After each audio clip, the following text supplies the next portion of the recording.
Did you ever? Well, see, I loved when I was a kid making prank calls. Now you could have, because you're without doing that much, your voices are so similar. You could have gotten each other in, like you could call aside from looking alike. But I think when you know twins, I dated twins, not you two. I did not at the same time.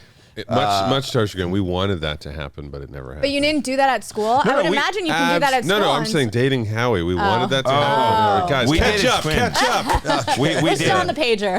We had one of our teachers at school said, because these twins looked more alike than we did, but he was saying how technically our children would be related as siblings because they would look identical and they would have the same genetic code. I'm confused. Because we were both you know what he's talking identical about? twins. Well, they would be like half...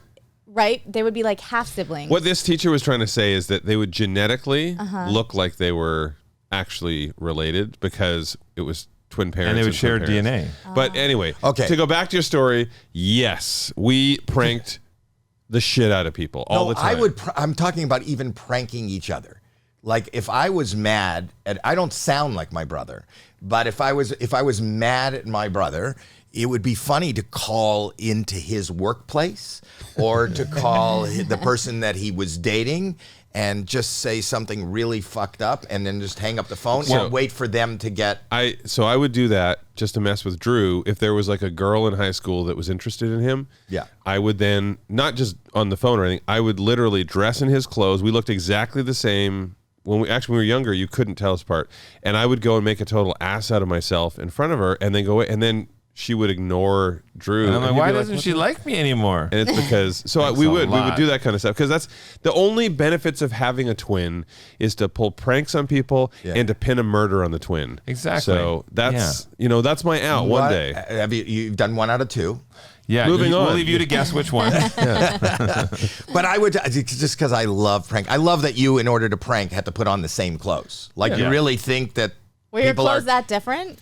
That they would know if I was a jock, so there's more of a relaxed. He was a magician, so he wore like tight, shiny shirts and gold chains. He wore tails and a top hat. Always. Yeah. You gotta have a top hat. He had a top hat. Well, where and are you he going to smelled put your like rabbit? a bunny. Yes. So where did you put your rabbit? But you kind of... The easiest way to prank people as a twin is when people are not expecting you to be a twin. So I remember there were situations like Drew worked for an airline at one point. He got hired there first.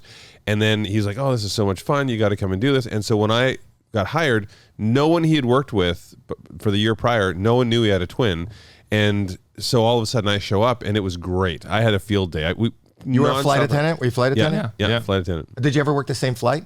Oh, yeah. Absolutely. People thought we were air marshals. People would come in. They'd come in the front door, and we would plan this all out. So they'd come in the front door, and I would be like, hello, happy Tuesday. Nice to see you. Go ahead. And then Drew would be in the middle of the plane and would say the exact same thing verbatim. And then people would turn around, but I would step back into the galley so they couldn't see me, and they just...